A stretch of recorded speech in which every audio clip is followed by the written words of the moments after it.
Just had an incredible conversation with Eden Jersak, and we talked about inclusivity. We talked about the measureless love of God. We talked about inclusion, and we talked about it specifically in regards to LGBTQ+. Eden co-pastors an affirming church, and so she talks about the journey of how she got there and what that looks like. I'll be honest, this may be a stretching conversation for folks.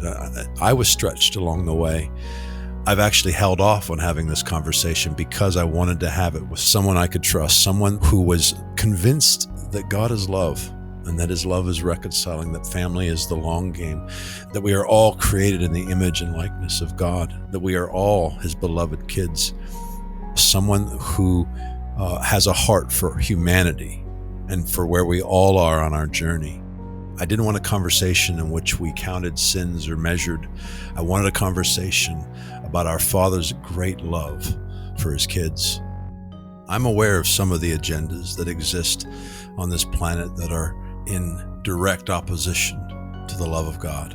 I'm aware that this subject has been politicized and weaponized and used to oppress. I'm aware also that the church has participated in the spirit of the knowledge of good and evil and played the same political game. The church has also used the subject to weaponize. This subject tends to make people pick sides, pick up rocks, and throw them at one another. This is not that conversation. This is a conversation about the inclusive nature of the love of God and his vast love of all humanity as his kids. This is a conversation about the transformative nature of the love of God in all of our lives. Listen, Jesus confronted a whole lot of things, but he did it in the spirit of cruciform love. He flipped a lot of tables, but he did it while laying his life down for the person on the other side of the table. This is a conversation that's got to be had, but it can't be had in a polarized or weaponized way. It can't be had while we sit and measure one sin against another. It's got to be had by sons and daughters who are just growing sure in our Father's affection, learning how to live loved and learning how to become expressions of that love here on earth. And I feel like this is that conversation. I feel like this will be encouraging and maybe stretching, but I'm honored to have had it with Eden. And man, she is a relational theologian for sure. She got on 10 minutes before. She's the earliest anyone's ever gotten on. I get on these podcasts early, wait for the guests. So we talked 10 minutes just about kids and family. I could have done that for half an hour longer before we dove into the conversation that we'd planned on having. And then afterwards, we chit-chatted some more. I invited myself to her back porch where she's had some incredible conversations over the last years. And she said I could come, so that's good. Eden is just a lovely human being, and I really wanted to hear how she was pastoring in light of some of the roads that Brad, her husband, Brad Jersak, has been more publicly pursuing because he is writing and we are reading his stuff. And so that's the conversation we had, a very real, honest, vulnerable conversation between two relational human beings endeavoring to be loved and to love. And I believe it will encourage, and I pray it blesses. When it comes to the podcast, guys, I'm so grateful. These last few months, we've experienced an uptick in support financially, and I can't tell you how thankful we are and how impacting that is. We're a nonprofit, and I fall under the category of itinerant. And this podcast has been life-giving to me and encouraging to so many. So thank you for your support. If you feel so led, you can give at afamilystory.org, and it'll go to continue to support this podcast, as well as what my wife is involved in with Dream Center in our city in Charlotte, where she's pouring into the lives of single moms and their kiddos. Appreciate you guys. I want to get to this podcast. So without further ado, this is my conversation with Eden Jersak. You know, I think your husband kicked off this podcast. I think he kicked off He was our first guest. And I'm going to start unless you have any questions. I was just going to say, I hope I'm not like taking the ship down. Oh, no. Well, I also know that if your husband's sharing something, it has been vetted by you and you have navigated the journey with him. So he kicked this whole thing off 3 years ago, and I've wanted to have you on since to get to know you. I know that you're pastoring. Yeah. What's the name of the church? The church is called The Bridge. The Bridge.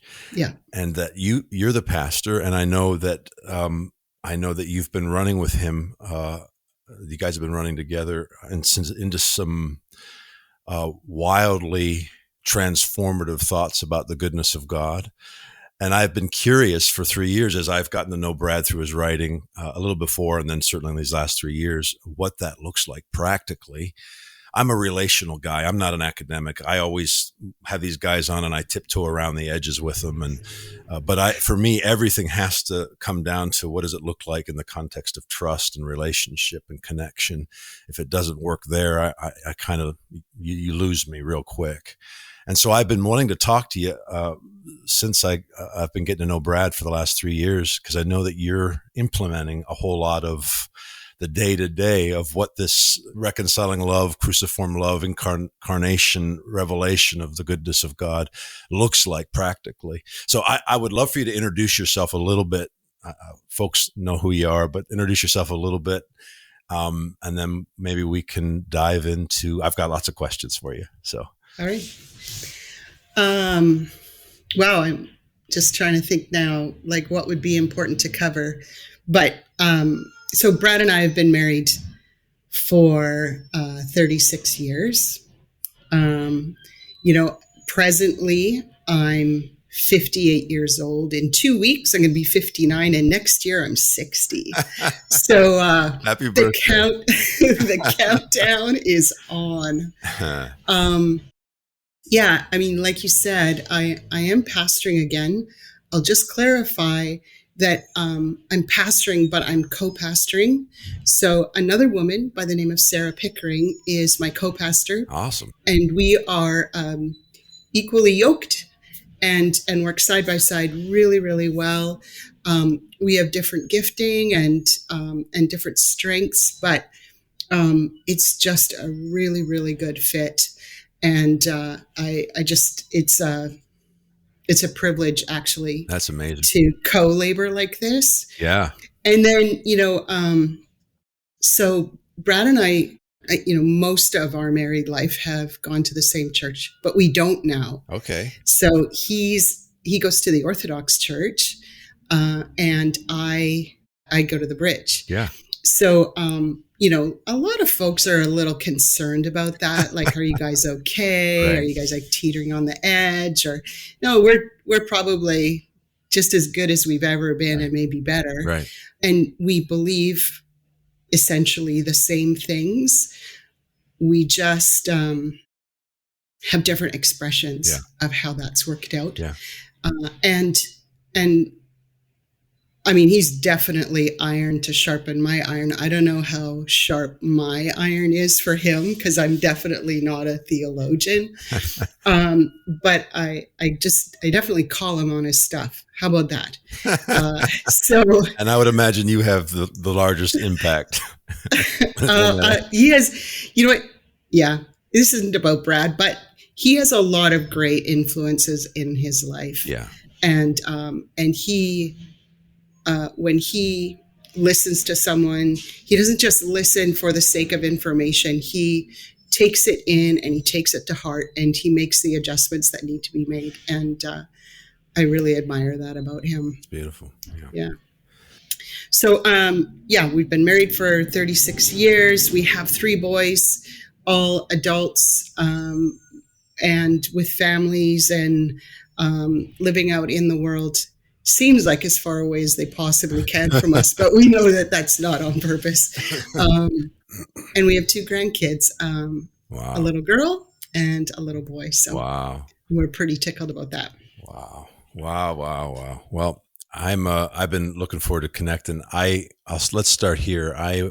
I read your overture or the introduction to Brad's book in Incarnation and Inclusion, Abba and Lamb.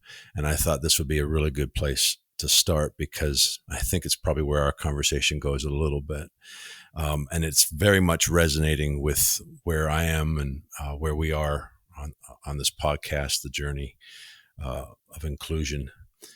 I've just finished a book, Leaving and Finding Jesus, and it all runs toward that end. There is no in or out at the cross, no us or them, no hierarchy at the cross. And but let me read this. This is from your introduction. In those days, this is you. You wrote, in those days and through the following decades, and you're talking about where you met Brad at, I believe, at Bible College, 82. Yeah. Is that right? Yeah. And that certainty of youth coming both from families of faith. That's my background as well. Very similar backgrounds. I can remember these conversations with my wife. Yeah. We would spend a lot of time figuring out either quietly or in our own minds or in heated discussions at the table. And I can attest to both those experiences, who was in and who was out. What we hadn't realized is that we were sitting under the tree of the knowledge of good and evil, gobbling the forbidden fruit and wasting our precious time sorting and judging. I just said sorting like a Canadian, sorting and judging what we could not possibly know. You go on in that introduction to talk about the ways in which over the last 30 years or so you've been rethinking around the tree of life, essentially, how God's moved you there. And I love that the epiphany for you, and it landed for me, the biggest shift as you navigated with your husband through discovering God move here and love people that you would have thought were out there, so on and so forth, that the largest moment where there was a shift for you was remembering your mother and the fact that there was no one in the family or outside that the people invited for Christmas, that there was no way in which way, shape or form that your mother didn't include everyone. Yeah. And I loved that. For me, that's how I know I'm navigating correctly, is when I can take it back to family and what trust looks like. I'd love for you to maybe share a little bit of the journey, because it's been 30 years. I took a whole bunch of notes from this section because it was so good. But you eventually said, now 30 years into our marriage, we are feeling the freedom of not having to waste our time and energy sorting people into our imaginary in and out camps. We can lay under the tree of life and enjoy the fruit of life that fills us with the hope that God is far more loving and inclusive than our old measuring sticks could fathom. I mean, wow. We could spend a lot of time talking about that. Yeah. Any thoughts there? Anything about that journey you want to share? Yeah. So, I mean, I can pick up from where that came to, and that book isn't that old. Yeah. And, I've been pastoring now for almost 2 years again. I thought I was done. God determined something else. And so I jumped in, but understanding over the years how inclusion worked. So back at the church that we started in 98, sorry, and we're at for about 15 years, that group of people was a good portion of the congregation were the disabled. And someone said, they're not going to tithe, right? Like, why waste your time? Wow. Yeah. Wow. And it's heartbreaking when I think about it. Sure. Yeah. But we made space for them, and we realized very quickly that they did not get a disabled Holy Spirit. And that their gifting was just as potent as anyone else's. Wow. And we saw it in the children. They didn't get a junior Holy Spirit. They got the grown-ass version of the Holy Spirit. And once we started seeing that, the inclusion piece just got so much easier. It wasn't like someone had to measure up to get to a certain place. And so that was a profound and just a really beautiful part of our leading in the years past. And now so we got into COVID, we were coming to the end of that first year, 2020, and a position came open at the church I was attending. I was already, but just had been for a couple of months on the steering team as support, right?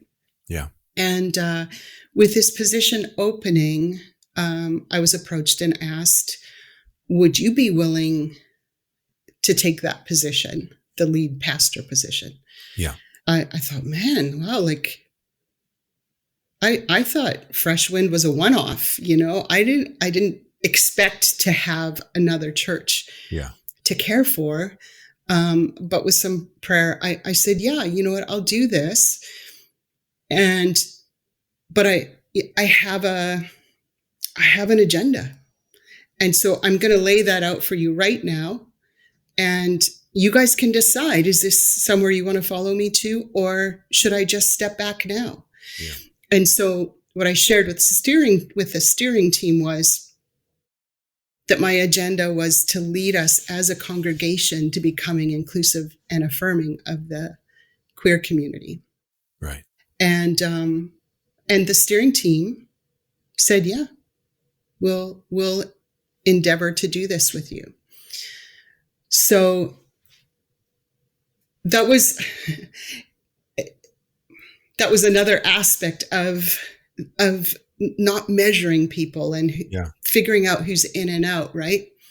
So in our process and in wanting to incorporate them and include them in our congregations and not just tolerate them or tell them they're welcome and then have an agenda to change them somehow, we went through a process that was not theological, because like what I said earlier, I'm not a theologian. Right. But I've also seen virtually every other church who wants to take on this challenge. Yeah. They're trying to find their gotcha question from Scripture, and both sides can claim them. Sure.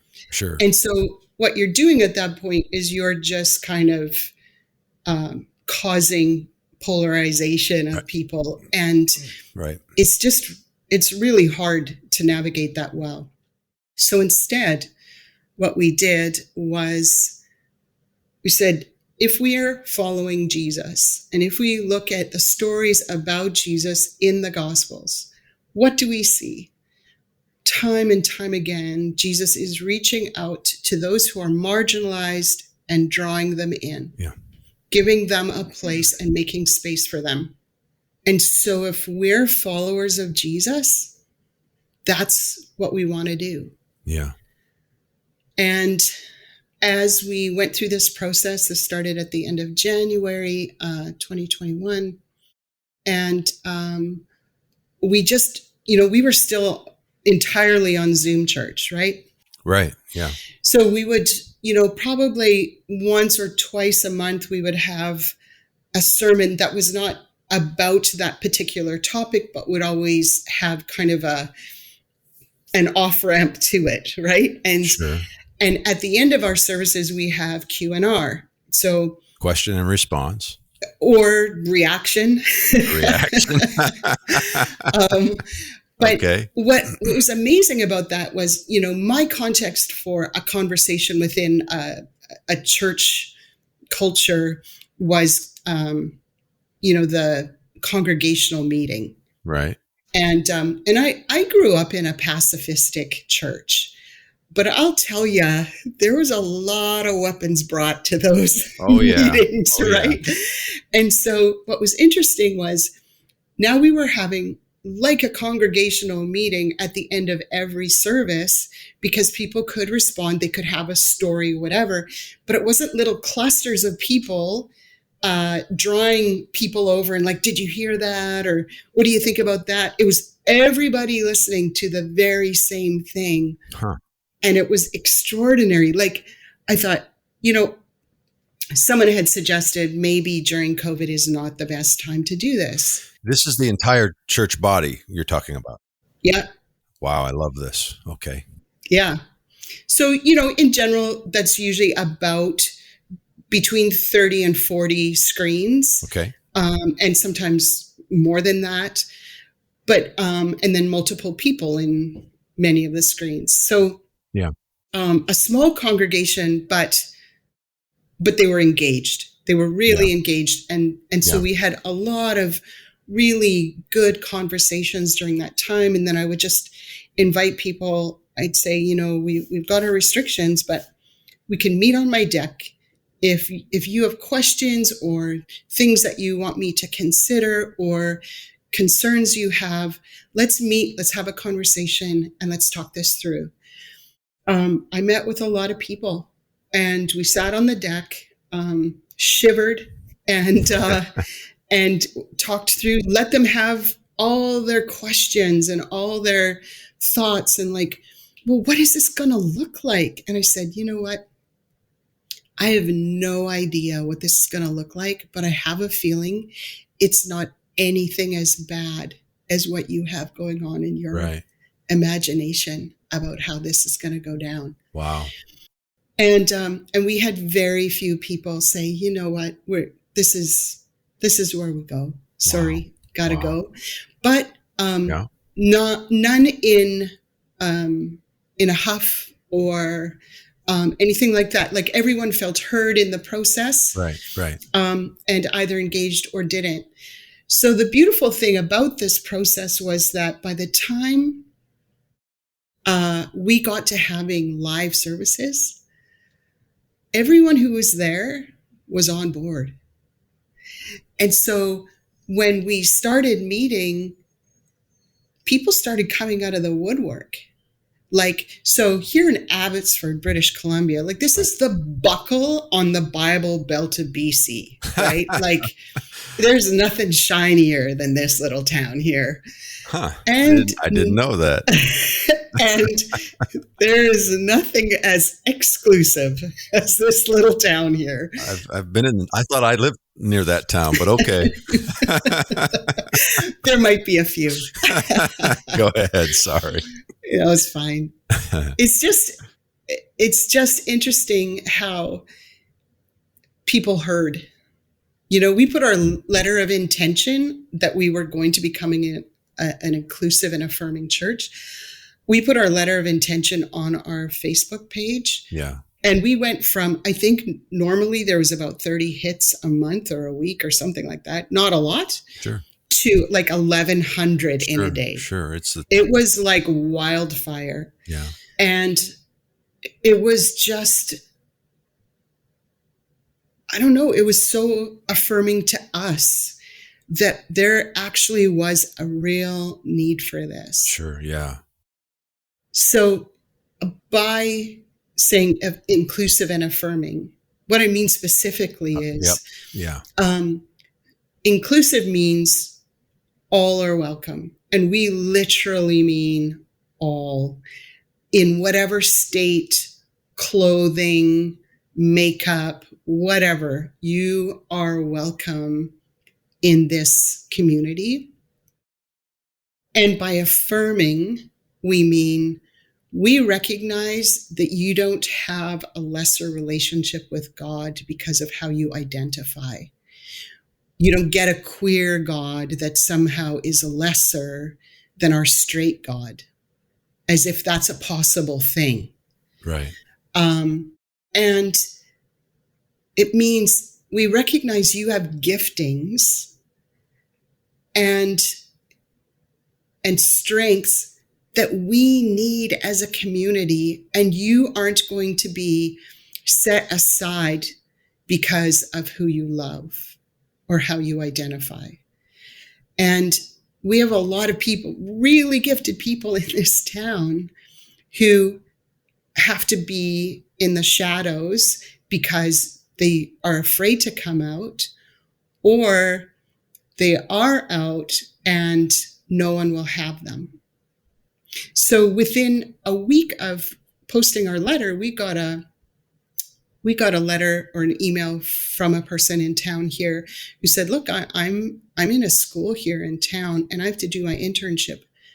No church will hire me for my internship if I tell them that I'm a lesbian would you allow me to be an intern in your church? And we said, yes, of course you can be an intern in our church. And that just felt like God was saying, I'm just going to make you be true to your word here. Right. I'm going to give you this offer. And now how's that going? It happened to be that they were actually exactly what we needed and were really helpful to what we were trying to do at the time. So, yeah. I have a few thoughts, and I want to read this first. I saw in November of 2018, you posted something on YouTube. Now, this would have been before you were a part of this church, but clearly you were navigating, I would imagine probably this actual subject, but you wrote, it's hard to meet. And you were actually, there was grace for leaders was how you were coming across. And it really confirms how you took this, very relational and connecting approach to this decision. But you actually said in the car, you were being filmed in the car. Maybe yeah, Brad was. Oh my goodness. Do you want me to read this, or did he talk you into it? Oh yeah, he totally. I mean, it was my words, yeah. But you made the statement. It's hard to meet the needs of those who have been ostracized in our communities, particularly by the church, and somehow bring them into a place where they feel like they belong. While also balancing people in your church who may not be ready to include them yet. But the point is, we want everyone to come along. You went on to say leading a diverse community is really hard, and I wish there was a little more grace given to those who are trying to sort it out and to sort their way forward. And when I heard that, I thought, I so appreciate that, because it released grace to those who, or wherever they are in their journey, while also acknowledging the heart of our Heavenly Father is much like that of your mother's, that everyone has a seat at the table, that everyone's included. I think the thing that probably is going off right now, and the thing that you probably wrestled with, because you started out like me, where there's insiders and outsiders, and it's that tree of the knowledge of good and evil that we sit under and we partake of. That is the very reality of the world we live in. I mean, it is the spirit of the day. It is the spirit of the day over whether you are a professing believer or not. It seems to be the spirit of the day over much of the church as well. And so I know right now there's a lot of people that heard your words. They're scared. Yeah. There's a little bit of fear, because that thing that rises to the top is that question that was asked of Jesus when he was walking through the streets, and there was a blind man who called out to him, and of course blindness in that day was equated with sin that went down the generations, and it was a very real felt oppression. If you were born blind, and this fellow was born blind, and the disciples of Jesus under the tree of the knowledge of good and evil asked the question that is that knee-jerk reaction, that measuring question that we're all, because sin is a real problem. We all know it. We all have front row seats to it. It destroys, it devastates, it ruins our lives. It is death. And so there's this, they asked Jesus, what caused this man to be born blind? Was it his parents' sin? And essentially they were saying, was it Adam? They're going all the way. Was it his parents' sin, or did he do something before he wasn't born? Was he born into Adam? And Jesus literally responds with wrong question. Yeah. It's the wrong question. And the reason that I have been cautious around this particular subject is because I want to have conversations on this subject where it isn't polarized and we're asking the wrong question, where suddenly it's a conversation about in and out, good and evil, as opposed to a human question about the value of humanity made in the image and likeness of God. Yeah. So I would love for you how have you navigated on those porch conversations where you released those who said, I can't go here with you? How did you navigate that fear, and how are you navigating that in the context of loving people? Because this isn't about a carte blanche of whatever the sin is. This is about valuing humanity and seeing them in the image and likeness of God. Is that fair? Am I? It's bang on. Okay.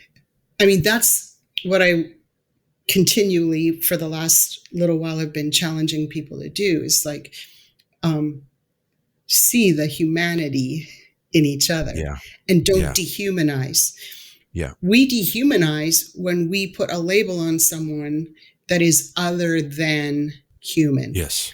So like, well, they're an abomination, or they're, they're sinners, or they're a monster, or like all the awful terms we use. And it doesn't, I'm just saying, it doesn't matter what the person has done. Right. They might not be a loving person. Sure.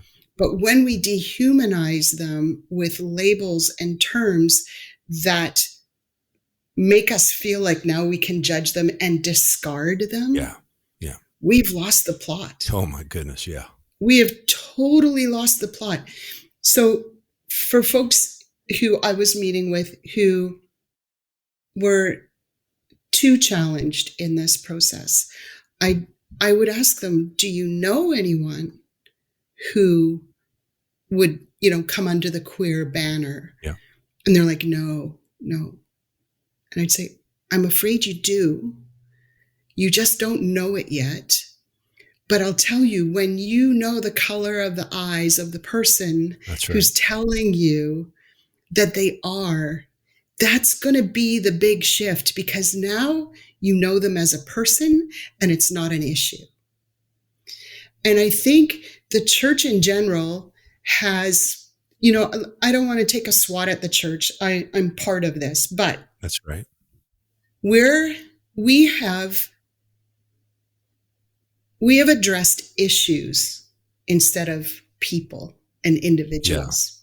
Yeah. And because we made it an issue, like women in leadership, hello? Yeah. Yeah. Because I love that I'm talking to a woman pastor. I love it. I'm sorry to interrupt you. Carry on. Because we focus on an issue instead of a person, we can easily discard the essence and the value and the personhood of an individual or entire swaths of people, right? Yeah. Whether it's another faith or another race. Yeah. Yeah. We can just wipe them out with a word. Yeah. And so I really try to encourage people, see the humanity in each of us and know that God is able to inhabit every last one of us, no matter how we present. Yeah. We can look as good as gold on the outside, and we know just how rotten we are on the inside. And we still get to go into the churches and pretend like we've made the grade and somehow we've passed the test. Right. But to make one particular thing the thing that allows us to discard people it's just not right. And so keeping to the humanity and seeing the humanity in each other is just a huge key. Guys, the book is out, Leaving and Finding Jesus. I'm so excited about it. In this book, we trade a punishing God for reconciling love. We exchange the lens of retribution for the transforming revelation of God in Christ, reconciling the world to himself. Wherever you are on the journey, I really believe this book will encourage you. So it's available now on Amazon or at our website, afamilystory.org. Buy it. Buy multiple copies. Share it. And then do me a favor. If it's blessed you, write a review on Amazon. Guys, I'm so thankful for you. So thankful to be on this journey with you, praying life and joy and wonder over you today. All right, let's get back to the podcast.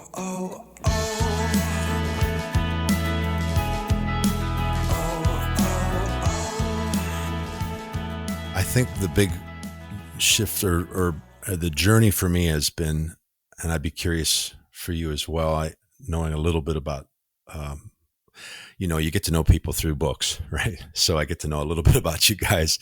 Yeah. I have the advantage. But my journey has been one where And I use this story often to explain it because it's the quickest. And so a lot of folks have heard this, but I've played this game with all my kids, and I'm sure you have. We all play it in some capacity, but it's I love you to the trees and back. And you play it with your 4-year-old, and then they respond, I love you to the trees and back. And then you're playing this game of measurements, and I love you to the trees, the sun, the moon, the stars. And then she responds back, and it's back and forth in this litany of love. And you get to infinity and beyond. And then she gets all clever and bright eyed, and she says, Daddy times 2. And she blows the whole thing up. And my journey has been one in which I've discovered the love of God in that way. I've discovered that the love of God is this measureless, endlessly reconciling love that is perfectly demonstrated in his death and resurrection, that God in Christ reconciling all creation to himself.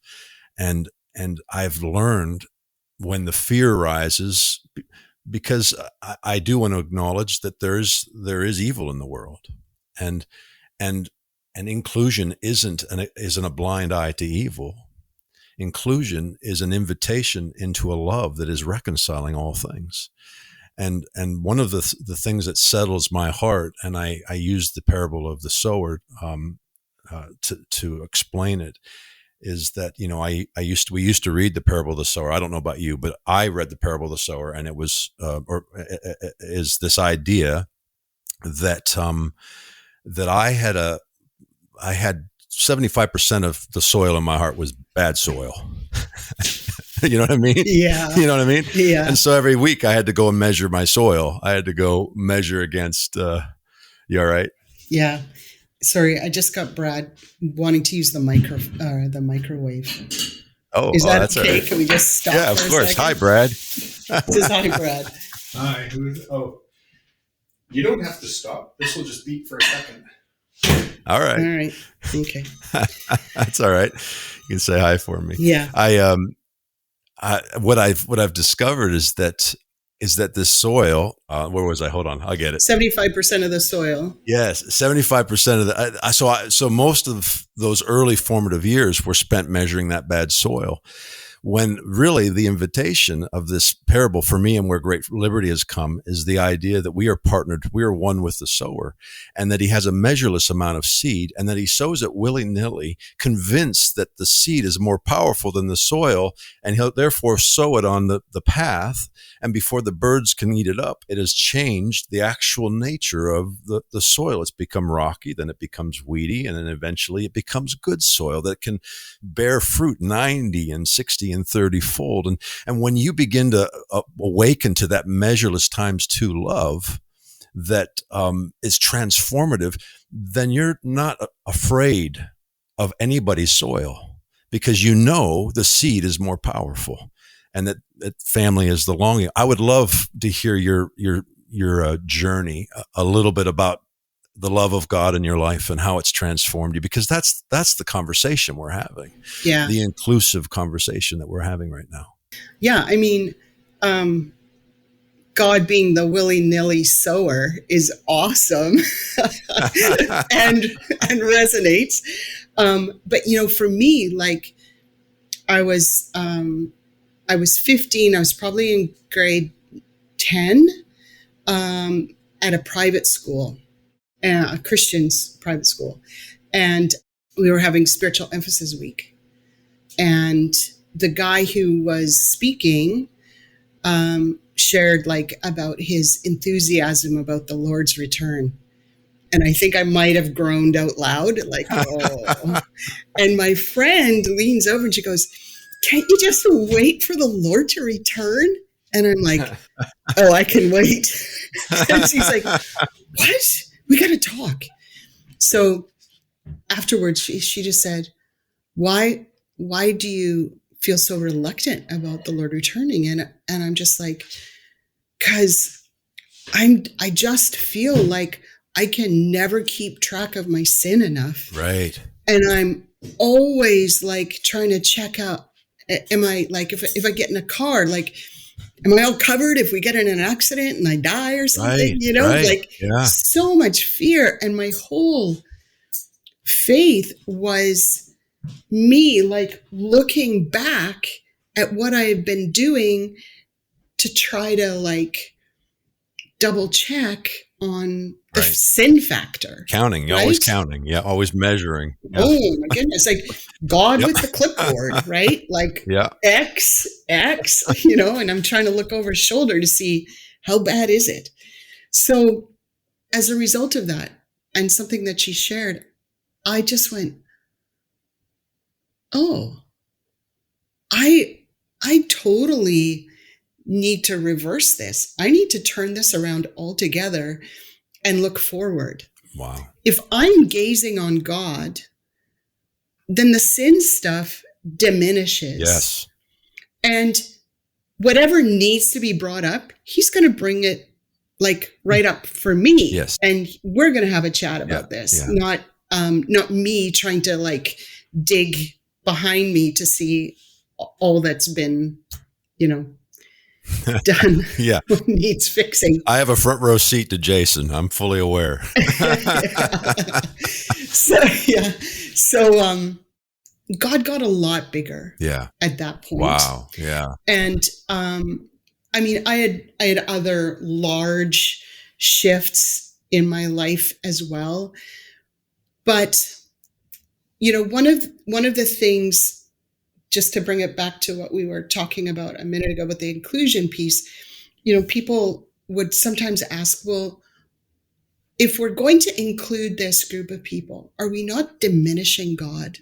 Like, hasn't he kind of established kind of the parameters of who's in and who's out? And are we not diminishing God by allowing all these people in? Yeah. And honestly, and I can be quite negative myself about how things are turning out, but all I've seen is how expansive God is as a result. Yes. And when I see someone walk in who clearly is transsexual, and they sit down, and when they listen through the whole thing, and when it comes to Q&R, they ask for the mic and they have a response and they validate what's been said about God. I'm like, why would we exclude this? This is God's love on steroids. These people are coming in and they have loved God. They've always thought they had to choose between God or whatever was happening inside them. And then one day they open up their eyes and they're like, God isn't asking me to change. Everyone else is, but God isn't. And suddenly all of this love comes in. Does God only have love for those of us who found the mark? No, God so loved the world. Right. And we've got to see that there's not a limitation on the number of seeds that can be cast. Yeah, that's right. And we don't get to figure out, we've all seen, I've seen trees growing out of rocks. Yes. Big trees on the side of a mountain on a cliff. Right. And it makes no sense. Right. But it's possible. And we think it can only possibly happen in a field that's been tilled properly with a good farmer. Yeah. And so it's like, no. Yeah. It's way better than that. It is way better than that. It is way better than that. So you find yourself pastoring. Mm-hmm. What is what does that look like day in and out for you now? So, in the context of a church world that is in deconstruction and has a problem with the patriarchy in general, I'm not an anti-patriarchy. Right. If we're talking about men in leadership. Sure. I've not been harmed by men in leadership. I had my own part in keeping my mouth shut and not participating the way I could have. Sure. So I don't want to just run church the way church has always been run, where you got posturing, you got name titles. So someone just scammed my my email account recently, and they were signing emails that they were sending out on my behalf, Pastor Eden. I just laughed and I went, well, they clearly don't know me. I would never put the pastor in front of my name. Right, never. Right. So part of it is like softly bumping up against some of the things that have been harmful in the structure of our churches. And so that means I'm a woman and guilty of being a pastor at the same time. Right. Which for some, that's still a big issue. It's hard to believe, but it is. I did just hear someone say the other day, if your pastor is a woman, you don't have a pastor. Yeah. And I'm like, oh, wow, that's interesting. Yeah. But I also co-lead. So there's 2 women side by side leading this congregation. And neither of us have to posture. We both take care of each other and have each other's backs. And we're not trying to elbow, a corner of power that the other doesn't have. Right. It's just not like that. Also, I'm not interested in the least in building a kingdom or a fortress. Yeah. Or some name, some claim to fame that I made this, and this is like a huge mega church and all this stuff. I have no interest in that. I am called to care for people. Yeah. And so that means every Sunday where I get the mic for a minute, or get to do announcements or something like that, I will tell people, you know what, if there was something about our service this morning that kind of has upset you or triggered you or brought something up that, you're not feeling comfortable with, I'm available to talk. Just let me know and we'll go have coffee and we'll talk this out. And just that permission is the thing that really rattles people the most. They're just like, you mean I'm allowed to say how frustrated I am by something? Or I'm allowed to say how I've been harmed in the past and I'm not going to be shut down because, suddenly I got defensive because someone is sharing a story that's not about me.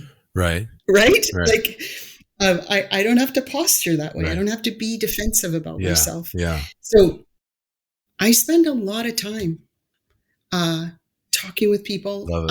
Because we are in Zoom, we have people from South Carolina. We have people from Wales in the UK. We have people from up north in Canada who join us regularly. And I'll do WhatsApp, I'll do cell phone, I'll do text, I'll do emails, I'll do anything that is most comfortable for them to have a conversation. Yeah. And I think that's part of what we've lost in the church is we have this desire to become large, and we lose the contact with people that they really are craving the most. Yeah.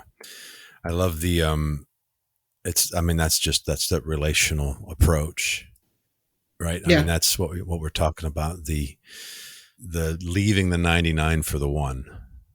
It is the nature of the God that I know. Yeah. That he's constantly leaving the 99 for the one, even if it's the older brother. Yeah.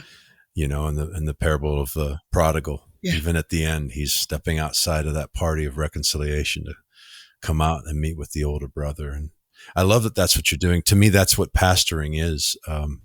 Or wherever you're from, that's what being an apostle, prophet, teacher, evangelist, that it's all that right there, leaving the 99 for the one.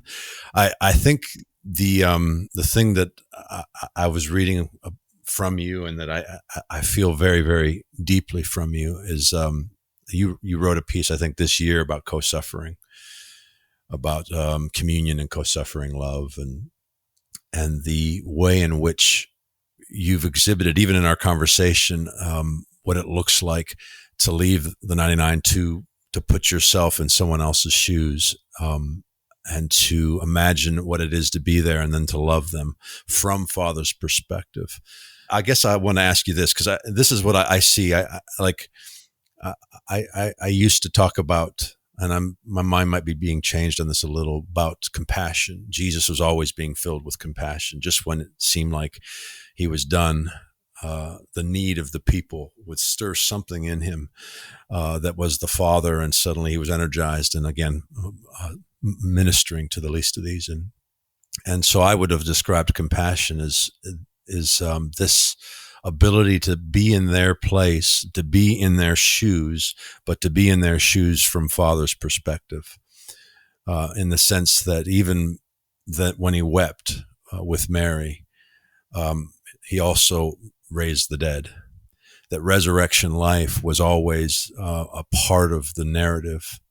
And I'm curious, maybe as we're rounding third here, if you could speak to that pastoral role that you've described, that says I'm going to step into their shoes. I'm going to step into their experience. I mean, all of us are broken, so I'm going to step into their brokenness, and I'm going to be in that place with this measureless love, this willy-nilly, if you will, love that I know is transformative. How do you navigate that without it becoming a weight you can't bear? Like, how do you do that with the Father? How do you, as a pastor, I was a pastor for years, and thankfully when I started pastoring, I had already learned the nature of measureless love. Yeah. And so I knew it wasn't my job to transform someone. Yeah. That my job was to love them and that he would do the transforming, which takes a lot of weight off me. But at the same time, as a pastor, I was constantly in people's junk. And that can be a heavy load. In this world today, that can be a weight that we're all feeling. How do you navigate that and sleep in a boat, if you will, sleep in a storm? There's a couple things. One, when I do have a part in their story, either, guilt by association or personally, I just keep really short accounts of stuff. I used to have a really hard time apologizing, and I had a really recent incident where for days I defended myself to myself. Right. And I realized, wow, this is really heavy. This is way heavier than anything I ever listened to. Wow. I cannot bear it. Wow. And when I came clean to myself, the weight was off. Wow. So if someone's telling me something and I can either step into a role where I can relieve some of the pressure by apologizing on behalf of someone else. Wow. Or taking it on the chin. So even on Sunday, I said something into the mic I shouldn't have said. It was an offhanded thing, totally off script. And I shouldn't have said it. Right. I sat down and I could just feel it. Like, it was just like bearing down on me. And I'm like, okay. So I went directly to the person who I thought would be the most affected by what I had said and apologized. He said, I really wasn't listening to you. So, well, okay, maybe that's a win. That's a win. But then I got up in front of the congregation when I went to introduce who was speaking. And I said, I just said this a few minutes ago, and I'm really sorry. I should not have said that. It was offhanded. I was kind of trying to be funny, and it just did not come off that way. And I'm just going to own it. I'm really sorry. And I had several people come up afterwards and go, I just don't know pastors who apologize that easily into the mic on a regular basis. Yeah. And I feel like everything I'm doing is permission for others to do the same. If I can't lead in an apology, then why am I asking other people to apologize for stuff, right? Yeah. And so when I'm listening to folks, and man, there's really awful stories. I try to co-suffer with them and hear it out. I try not to fix it. Yeah. that's always kind of sketchy on my part because, wow, I really want to like, but I will try to speak truth to them. Yeah. And if I see a picture or have some sort of imagery that might be beneficial to them, I want to share that with them so that they understand that not only did I hear them, but I understood the struggle that they're in. Yeah. And that they matter to me. And then I always follow up with an email or a text. I love that. Just to say, hey, I'm still with you. I see you. I see you. I love that language. Yeah. I see you. I see you. Yeah. Yeah. Man, we all want to be seen. We all need to be seen by our Father, by our brothers and our sisters. Yeah. To be seen is, it's the gospel. Yeah. It's the gospel. It really is. It really is. I love the personal way that you applied that. That is a beautiful thing, how you're navigating it personally, and then with friends and brothers and sisters. I remember years ago, and we'll shift gears here in a sec. But I remember years ago, the freedom that came from me realizing that I wasn't here to defend God, just reveal Him. Yeah. And oh my goodness, the freedom that comes with that. Yeah. Oh, I just am here to reveal His affection. Yeah. And when you're listening to someone and you hear them and you see them, suddenly you recognize God in your midst too. Right. And so, we were planning what we affectionately called our coming out service, October of 2021. And we had two queer people in the conversation of like, how will this service look? And I asked one of them, would you lead communion with me?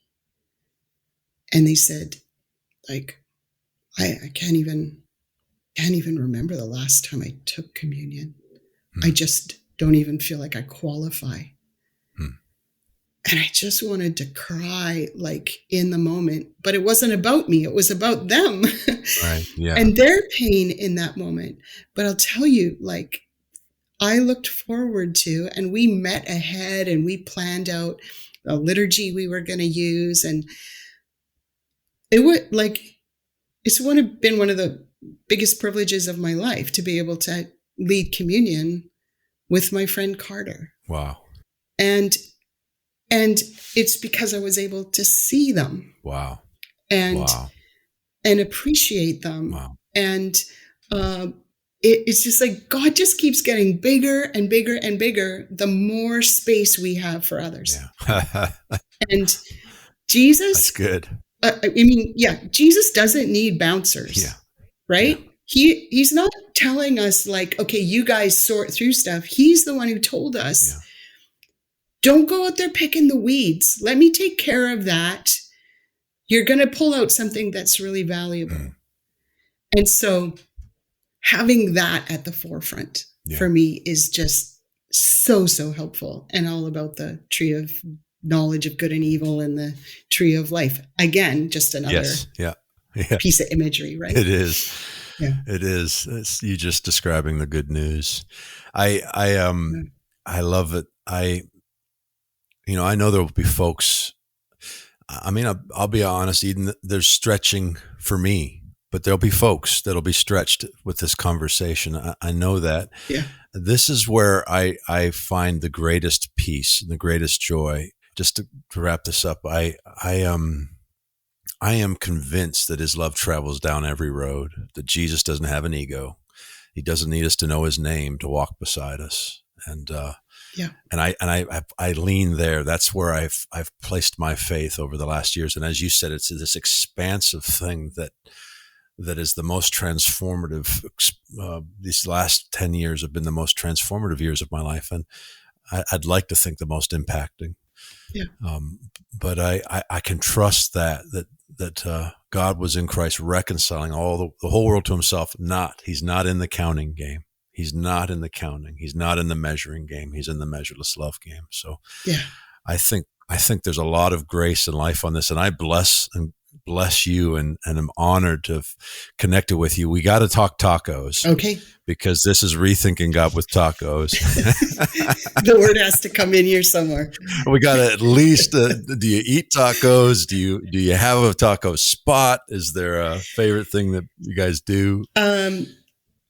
We got to get you some heaters for that porch, by the way, too. I hope you've got some. We do have some heaters. Yeah. Oh, good. Good. So yeah, we just live less than 3 miles from the U.S. border. And there's a nice little Mexican place just across the border. So when the borders open, we can dip down there and get some good tacos. Nice. But the best tacos I have ever had were fish tacos in Anchorage, Alaska. Oh, I bet. Yeah. Yeah. Fresh. They were the first fish taco I've ever had. Okay. And everything else has to measure up accordingly. But it was just really amazing. But it must have been like fresh salmon or something. You must be the high water mark of tacos right there. Yeah. Anchorage, Alaska. Oh my goodness. Well, I have not been up there, but what's the place called? You remember? Nope. Okay. Well, I think it was a hotel though. Okay. Well, hey, but I can't remember. Doesn't matter. It left an imprint. It left a mark. Yeah, definitely. How do we, if you're interested, how would we track you down? Social media or? So I'm not on social media. I have a very small Instagram account that I just post my grandkids' pictures on. I did have some of my writing on it in the past, but it got someone stole or took over my Instagram account, and it kind of left me a little winded, and so I haven't actually emerged from that yet. So I guess email is the best way, and it's just my name, EdenJersak@gmail.com, and just be patient, because I do connect with a lot of people and I will get to it. It just sometimes takes a while. Oh, if you don't want, we don't have to put that up. I'm just sharing with you now. If you'd rather we didn't have a way to connect and you just want to do it through the church, that's fine too. You don't feel like you have to. I would say it's better direct than through the church. Okay. So you're all right with that. But I can also direct them to the church if they want to go to the website or something like that. Yeah, go ahead. Okay. So the church's website is, thebridgeonline.ca. Okay. We'll get folks onto our site. You can look through there. There's our podcasts on there from Sunday services, has the messages and stuff like that. It also has resources on some of the stuff that we talked about today. Awesome. And we try to keep that up to date and let people who are interested and have questions see what kind of good resources there is out there. Awesome. I'm so thankful for you and so honored that I got to have this conversation with you. And I think this is going to encourage a whole lot of people. And I think that's what you're doing. So yeah, thanks for trusting me with this topic. Yeah. I know it's scary for people. I understand that. But I do have eyeballs and faces of people who I know who identify and who love God fiercely. Yeah. And so for those of you who are listening and who still, it doesn't quite compute, how is this possible? I just want to encourage you that it really is possible. Yeah. That people can be queer and love Jesus fiercely and want to be part of the church. And so let's not be the reason that they aren't in the church. Amen. Thank you. Amen. Thanks. Thanks for having me. And really, it's awesome to have you. Thank you. Hey guys, we're so glad that you are joining us. You can find me, Derek Turner, at rivercharlotte.com. That's my church. And I'm on all the social medias as Pastor Derek T, DEREK, Pastor Derek T. I'm also on Twitter at Jason Clark Is, and you can find all of these podcasts, including season 1, on all of the platforms Apple, Spotify, all the places. You can also go to afamilystory.org, and everything's there. If you sign up for our mailing list, we send out a weekly email that has articles, podcast information, and we also let you know about new books coming out or events that we're connected to. So like, share, retweet, and man, if you could write a review, it actually does something for the rankings. It makes does, more available. So, but a 5-star review, of course. Yes. If you can't write a 5-star review or something, like, just don't even write a review. Don't worry about it. Yeah. It's kind of like if you can't say something nice, don't say anything at all. I like that, and then apply that to this podcast. That's my motto. That's what I do. I love it. So love you guys. Appreciate you coming on the ride with us.